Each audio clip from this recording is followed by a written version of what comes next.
Bonjour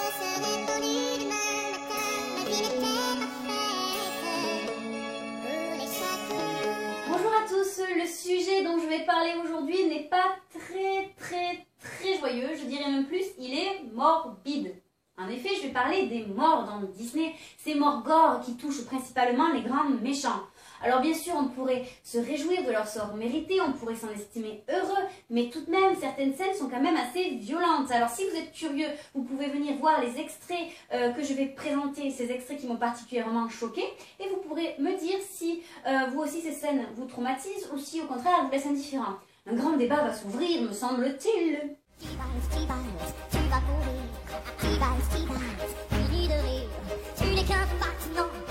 Pour commencer, la fin de Clayton dans Tarzan a de quoi glacer le sang. En effet, le caractère graphique de sa mort accidentelle, couplé à l'implicite de l'ombre de son cadavre projeté sur le tronc d'arbre, rendent l'ensemble, pour le coup, traumatisant. Appréciez donc ce croustillant, délicieux passage. Clayton, non!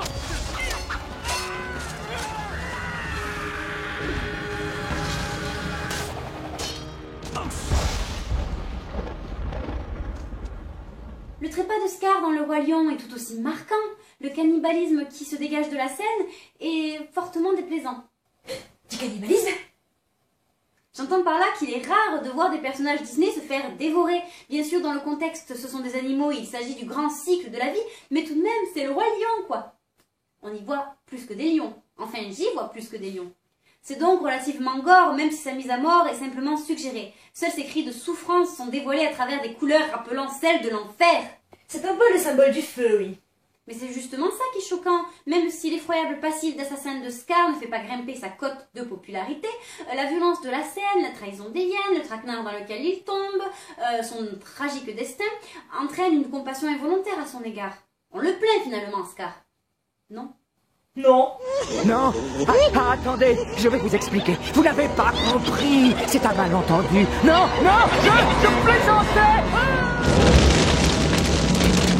La reine de Blanche-Neige en prend également pour son grade à la fin puisqu'elle se fait écraser par un énorme rocher. Bien fait pour ça. L'implicite est ici aussi tout à fait détestable, sans parler de la menace des vautours, symbole de mort efficace. Enfin bref, c'est un sinistre tableau.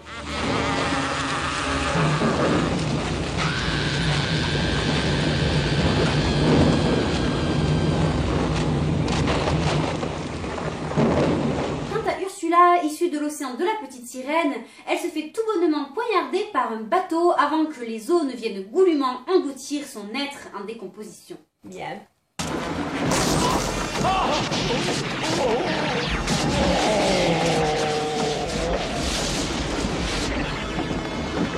Pour terminer, dans le bossu de Notre-Dame, Frollo tombe dans les bras de l'enfer, symbolisé par les brasiers enflammant le parvis de la cathédrale. Une scène donc riche en symbolisme qui ne manque pas de marquer les esprits. Puta Maria, je clame que mon âme est pure, de ma vertu j'ai droit d'être fière. Mais pourquoi Maria?